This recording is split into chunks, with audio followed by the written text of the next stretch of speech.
This is just amazing. I cannot stop looking at it. The inspiration for these colors, I have no idea. I'm actually still using up paints that I already had mixed up.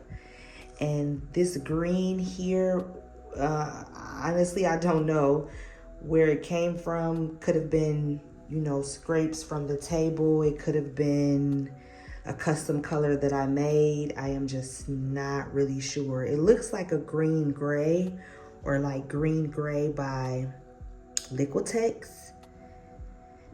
Yeah, honestly, that's exactly what it looks like. So, hey, it might be green gray by Liquitex, but it is just absolutely beautiful.